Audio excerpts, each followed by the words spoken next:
You are now listening to the Q&E Podcast. Is this what you want? Huh? Is this what you want? Well, try again, goddammit! What's up, everybody? You're listening to the Q&E Podcast, and you're here with your boy Q Hicks right now. And I got Edgar on the other line. Edgar, tell the people what's good. What's up, everybody? Welcome to another episode of the Q&E Podcast. Today, we are reviewing The Black Phone. If you have not seen it yet, this is the new horror/thriller movie of 2022, starring Ethan Hawke as the grabber in this movie, where it's really about child abduction in a sick and horror twisted way with, dead bodies talking to you and stuff like that. So it's kind of like a true crime story, but with mythical stuff added to it. It was a great movie to me. I absolutely love this movie. I enjoyed it. It gives you a lot of like It vibes because of the little girl trying to find her brother. It gives you a lot of It vibes to it. But I thoroughly enjoyed this movie. But I got a theory I really want to dive into, bro. So you can tap off the conversation first. But I have something I want to dive into. So I'll just give a quick synopsis of what the movie is for those of you who haven't looked it up yet. Finney Shaw is a shy but clever 13-year-old boy who's being held in a soundproof basement by a sadistic masked killer. When a disconnected phone on the wall starts to ring, he soon discovers that he can hear the voices of the murderer's previous victims, and they are dead set on making sure that what happened to them doesn't happen to Finney. So this is a movie about a kid who has a lot of friends in his community. And, back then in the 70s, like, there wasn't the whole social media thing and everything. So neighborhoods were really close-knit and tight-knit. Families knew each other. Neighbors always talked to each other. And this is a situation where kids are being picked one by one throughout the neighborhood.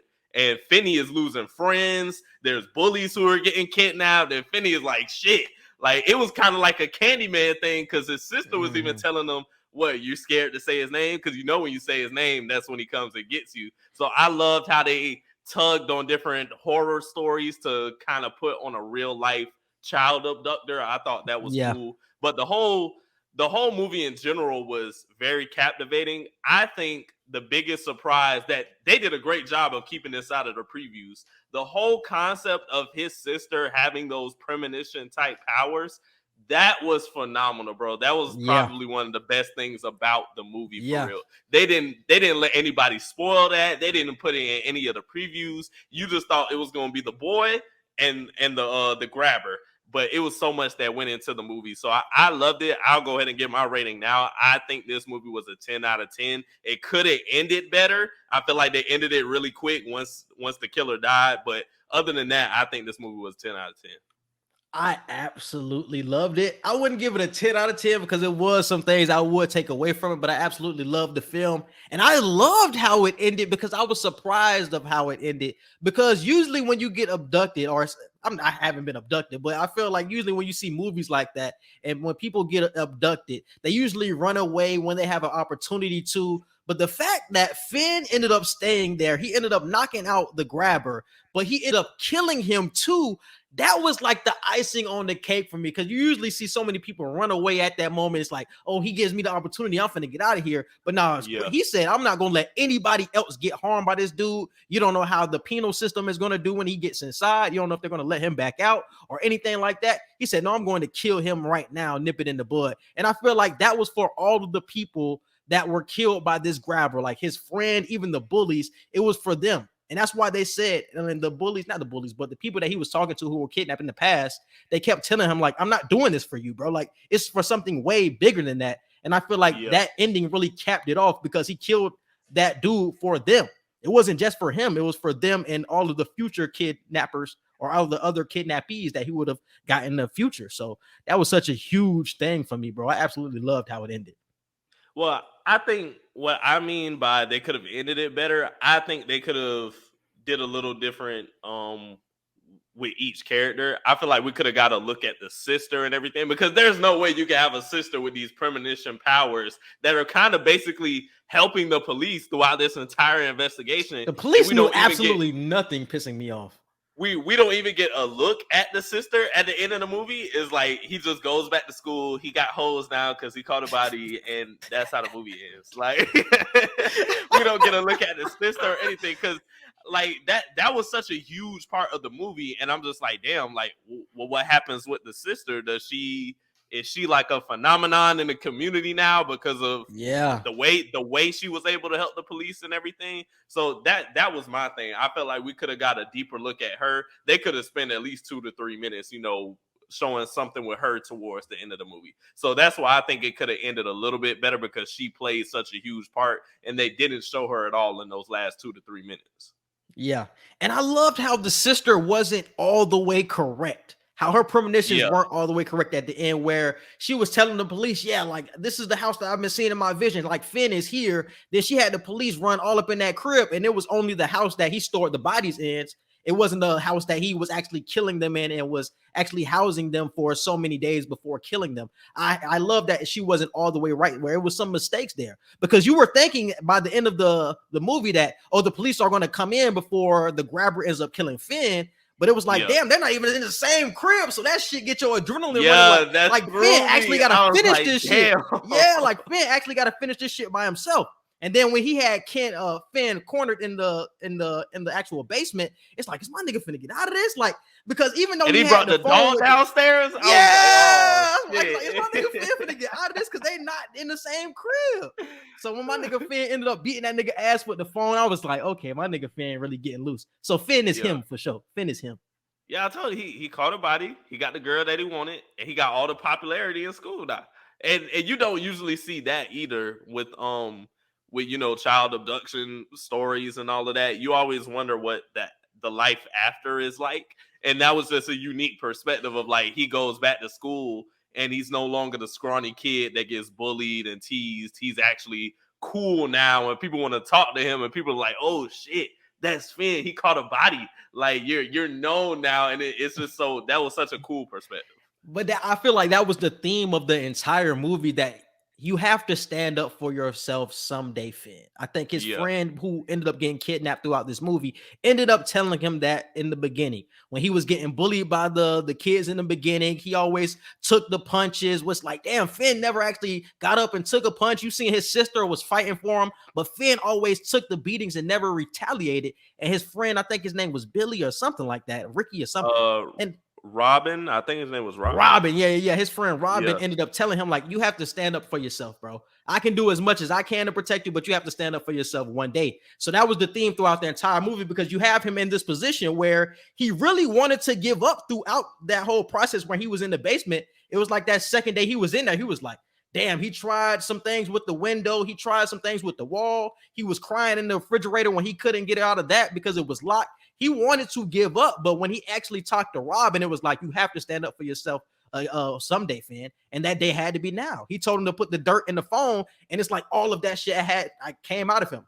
He ended up telling him, you're a fighter, bro. Even though you never threw a punch before, you're a fighter, because even though you don't retaliate or punch, you always take all of these beatings and you get back up. So I feel like that was the theme throughout the whole movie, that you stood up for yourself to the person that a lot of people, even the most fiercest people, didn't defeat. But you stood up for yourself because you were that much of a fighter.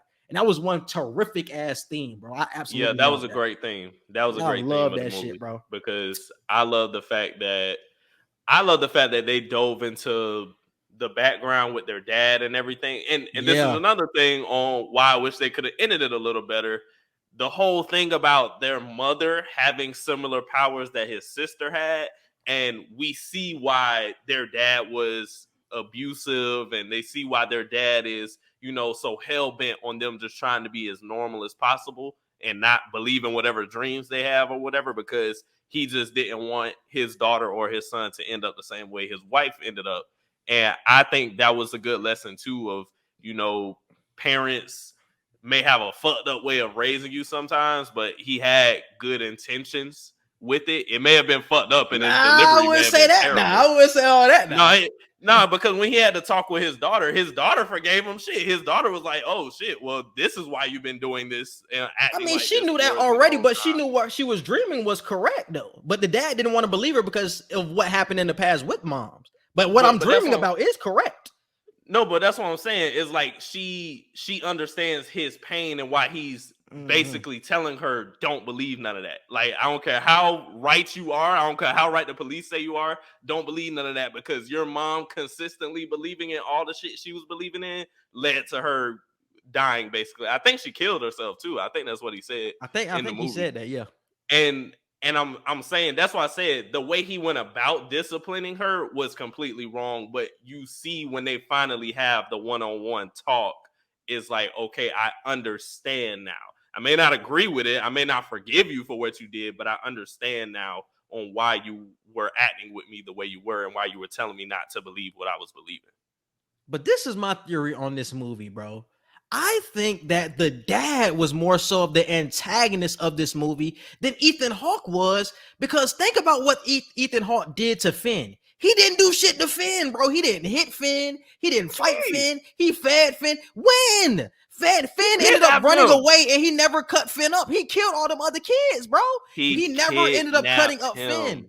Bro, I'm talking about after that. What did he do? All them other kids, when they ran away, got sliced up and got beat. No, I'm not gonna let you say this. I'm telling you what happened.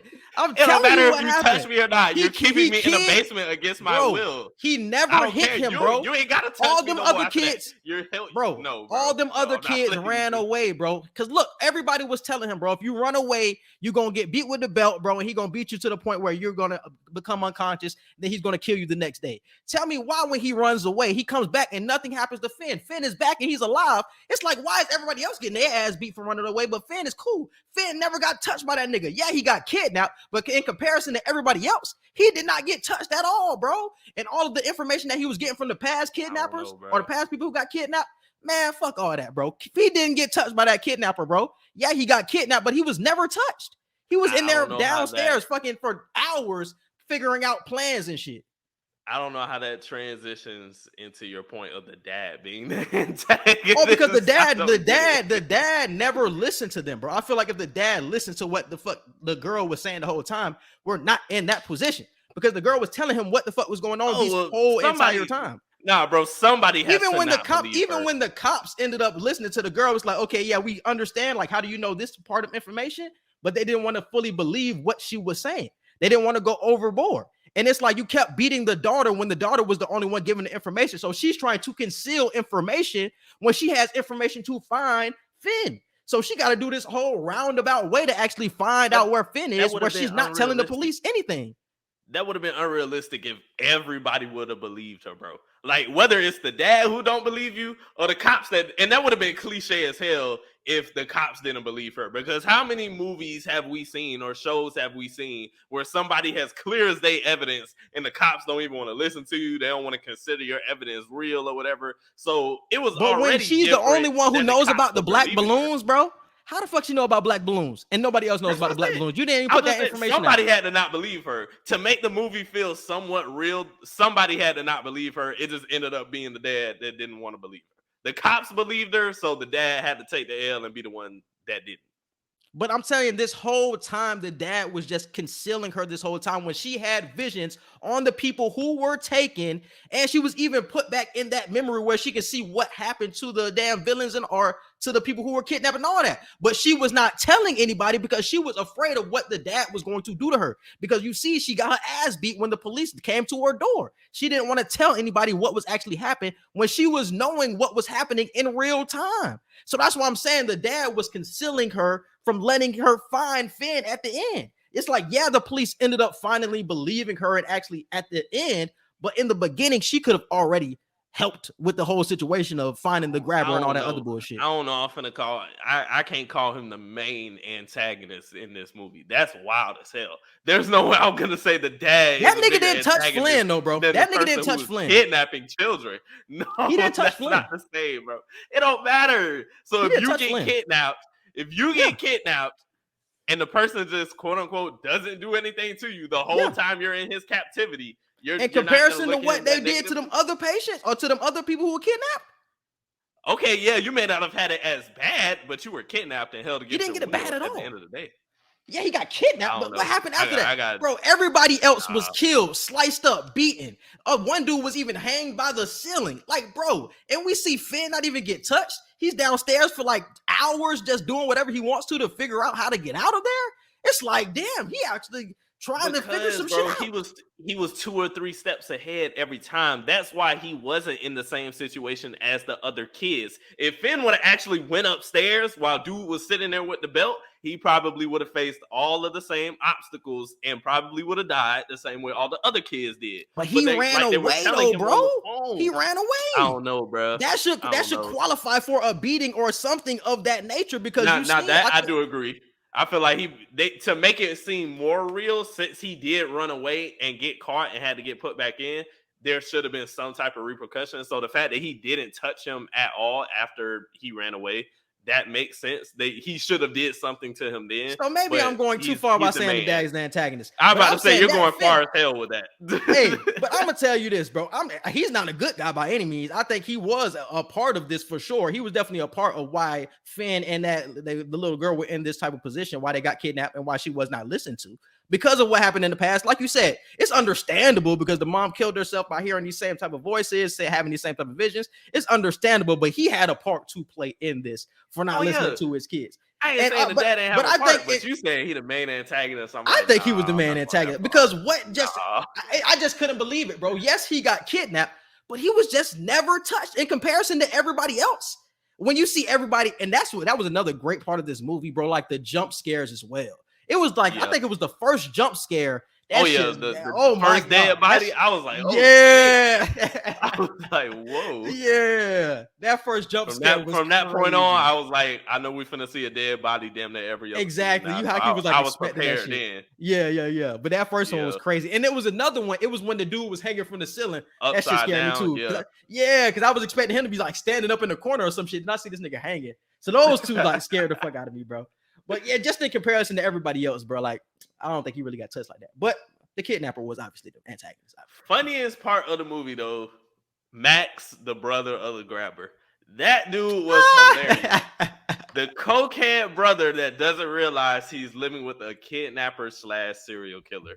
Hilarious, bro. And the way he died, funny as hell. Funny as hell. Yeah.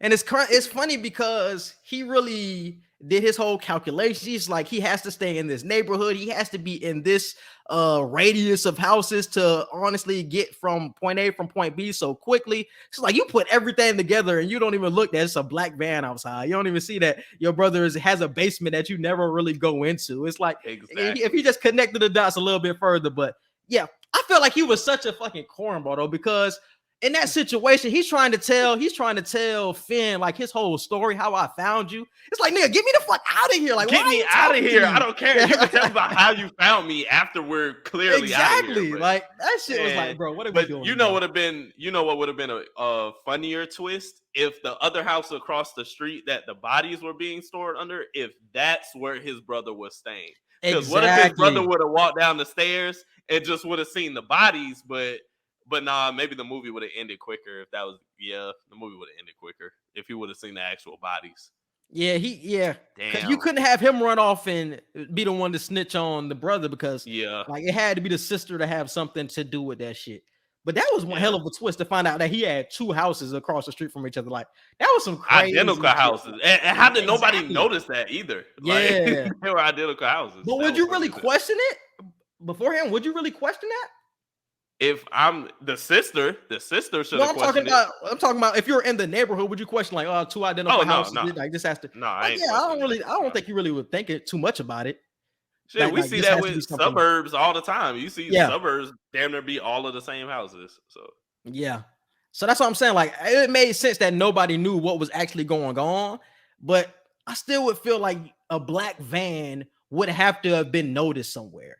Because didn't he park like a black van in the back or some shit? Like, so nobody's seeing this black van? He parked it in the driveway right next to the house. And that's another thing. It's like you're living in a neighborhood where children are being abducted. Everybody is saying it's supposedly this black van.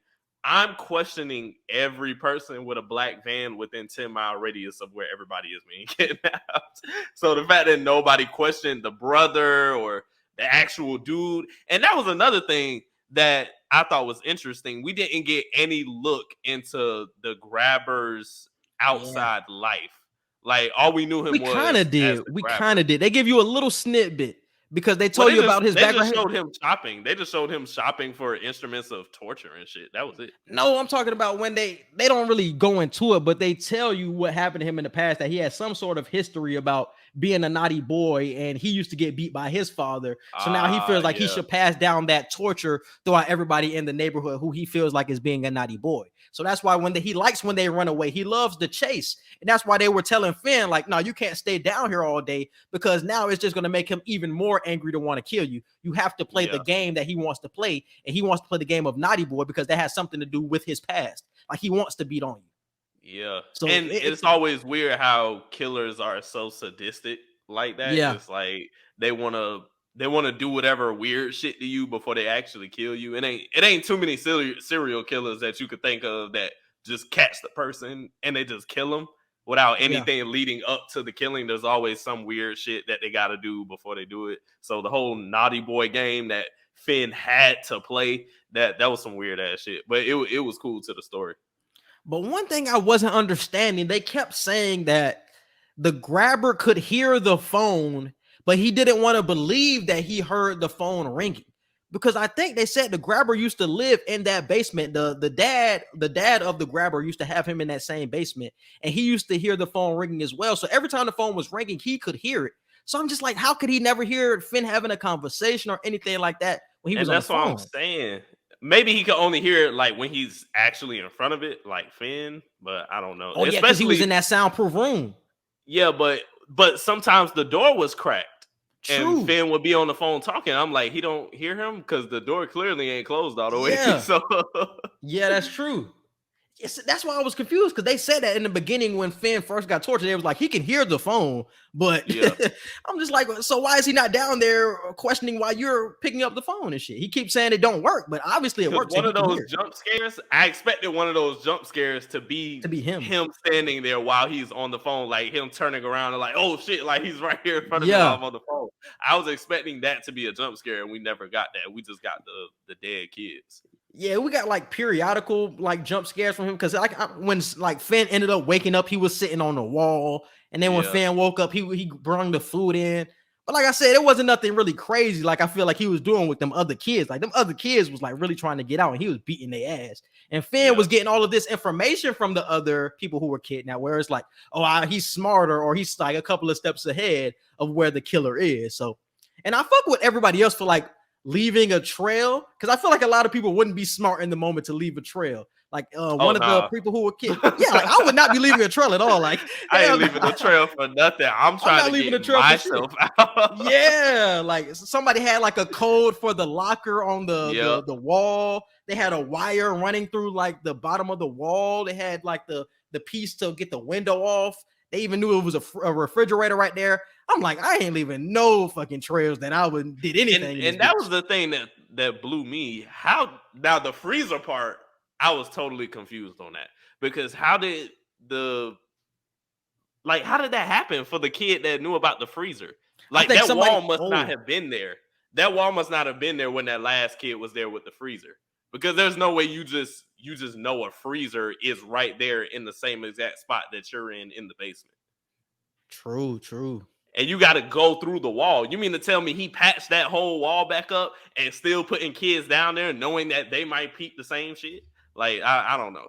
I felt like that was a loophole that they didn't really touch on. Did they say it was a refrigerator right there before he started to break the wall? Did they say it was a fridge right there? I forgot what kid told him, but one of the kids told him there's a freezer in the garage that's right there at the wall of the basement, and you just got to beat through the wall to get into the freezer. Oh, yeah. Maybe somebody ran toward the garage. That's the only thing I would get, but I really don't know. Yeah, I really don't. That was a loophole that I was kind of questioning. I was like, I ain't gonna question it too much, because we're moving forward in the movie, so I ain't questioning it too much. Yeah. So damn. But I was kind of questioning why he couldn't get out of the window. That felt like such a good idea to me. I forgot why he couldn't get out of the window though.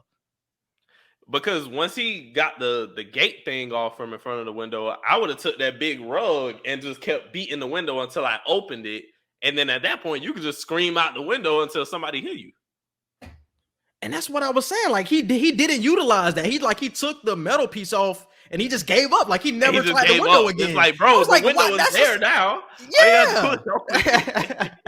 I was like, why is he not trying to use that? I was so confused why he wasn't trying to use the window and he was They trying to can't use make it too everything else. easy, bro. They can't make Yeah, it too easy. and that was literally the first thing he tried too. So I was like, no, we got to try everything else. We got to do everything else to get by. So I was like, yeah, couldn't do that. So yeah, this was a fantastic movie, though, bro. Fantastic movie. I probably would give it an 8.5, 9 out of 10, but I definitely fuck with it. Definitely enjoyed it. Ethan Hawke, I think he did fantastic in this role. Like I said, I just wish he was a little bit more fierce with Finn. I feel like he wasn't fierce enough with him because I feel like if somebody else was abducted, they would have got touched like the other people who got kidnapped. Yeah, But I feel like Finn just wasn't touched to the same degree. and I That's the feel only like thing I it said. would have added more to the character development and the whole theme of the movie Yeah, if he did get beat after escaping and getting brought back. If he would have got beat and played the naughty boy game or whatever he was calling it, like Robin was telling him, it would have made it so much more impactful when he finally killed him in the end. It's like you got beat up again by this kidnapper and everything. Now you really about to lose hope. And then that's when you get on the phone with Robin, and Robin tells you how to basically win and beat him. It would have been much more inspirational. It was inspirational, but it would have hit a lot harder. Exactly, bro. And that's the point we were high key missing because he's hearing all the stories about getting beat, but he's not going through it himself. So that's why I said the killing at the end where he killed the grabber, that wasn't really for him. Like, obviously that's for him because he can get out of that situation, but that was really for everybody else that he killed in the past, like including one of his closest friends who used to protect him. It was literally for everybody else. And I think that was like a dope part of this movie for sure, bro. Yeah. Really dope part of this movie. But anything else that you got on this one? It was something else I wanted to talk about too, bro. What else? Damn, I can. That was it for me. I wanted to talk about some shit, bro. Damn, that might be it. Cause yeah, we talked about I said, I liked how they put it in the 1970s and stuff like that. They didn't try to make it something new age like happening now or something like that, because I feel like it would have been too real. It would have because it does happen today at the same type of rate. It does, but it just felt a lot more scarier because at that time it's just so much. There wasn't the amount of technology that there is now, and this, that, and the third. Like back then, somebody, not saying you got so much hope now, but back then somebody get kidnapped, you really out of luck. Like it ain't no tracking somebody's phone GPS to see where they last were. There's just not all this technology like how there is now. Don't get me wrong. If somebody gets kidnapped today in America, like it's still hard to find those people, but it is much easier than what it used to be 40, 50 years ago. Mm-hmm. And going back to your sister point about where she could go in the future, I feel like she could honestly still go down the same type of path that the mom went on, because she ended up saying, or when she was praying throughout the movie to God, she was like even cussing at God at some points during prayer because she was so frustrated with the situation. But she prayed to him like, if you help me, you know what I'm saying, get out of this situation, I'll do whatever you say, I'll follow you or whatever. So if the mom was down that same type of path where she was listening and she was praying and she was praying to God and stuff like that, I feel like the sister could honestly go down that same type of path, and I wouldn't be surprised.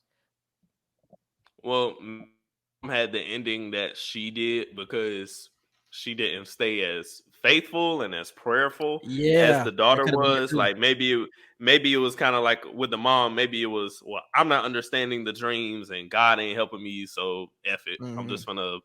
I'm finna be in sorrow and just ultimately end up killing myself. As to where the daughter, she didn't lose hope and she kept praying and she kept trying to, trust God with her visions and stuff like that. So maybe she'll probably end up on a similar path, but I don't think she'll have the same end result. They might use her as a damn detective or some shit. Honestly, that's what I would use her as. Truthfully, bro, she need to be a detective because she need to be on the team. All that We're shit solving she did, every case, bro. Without her, they're not finding him, bro. They're not finding him. They were literally avoiding everything she was saying at first, and it was like, and it was crazy how it was all boys. It was all boys. That was crazy. True. That's why I said it had to have something to do with his past of getting beaten, that he wanted to have boys in that basement because he was in that basement. That's where he used to live. So his father used to have him in that basement, have him down there for like months on end, you know what I'm saying, throughout the summers and the heat and all that shit he was saying. So he was like literally living out his past for real. He was the father. Yeah. That's why he was up there. It was one scene he was up there like waiting for Finn to come out. He had his shirt off and shit. I'm like, this nigga was really trying to be his pops for real and beat his ass. So it was like, yeah, this nigga really trying to go back to the past. Like he trying to reenact that for real. That shit was wild. I was like, bro, just imagine if Finn actually did creep up there and he just seen him just sitting there with the belt. That would have been wild. I mean, he did see him like that when he went to unlock the door. But I'm saying the first time when he I know what you're talking about. Yeah, but I'm saying like, how didn't he? Because he wasn't asleep when Finn crept up there the first time. He was up there waiting for Finn to come out of the door, but Finn ended up going back downstairs. But my question is, how didn't he hear Finn creep up? It's like you hearing him creep up. Like, why haven't you like opened the door and like beat this nigga ass? Like, oh no, I'm gonna beat your ass. Just maybe he was just really waiting for him to come all the way up. I don't know. He could have been waiting for something just for dramatic. I told you, killers like this be really sadistic. They want to fully act out everything that they got in their head. They don't want to cheat none of whatever ideas they got. They want to act it out fully and fulfill whatever sick, twisted plan they got. And that one scene when Finn looks like he was about to get away, and Finn made me mad as shit anyway. Because why are you running on the sidewalk when he's in his car, bro? Why are you not jumping over fences or some shit to get away? I was like, Finn ain't thinking enough for me, bro. He wasn't thinking enough, bro. That man was not thinking on his feet. Could have ran through all the people's backyards and all of that. You feel me? You would have been gone. I'm like, this nigga Finn out here running down the sidewalk. This nigga just pulls him on the sidewalk. When they slowed it down, when they slowed the movie down, he started running slow. I'm like, this nigga finna get caught. I already know. I already know what's finna happen. He finna get caught when he should be gone. Clearly, he should be gone, bro. Because bro had to get his key. He had to fully wake up and notice what was happening. He had to find his keys, get in the van, drive up to you. It was so much shit that had to happen before Finn actually got caught that maybe man. I can't even get my words right. That shit pissed me off.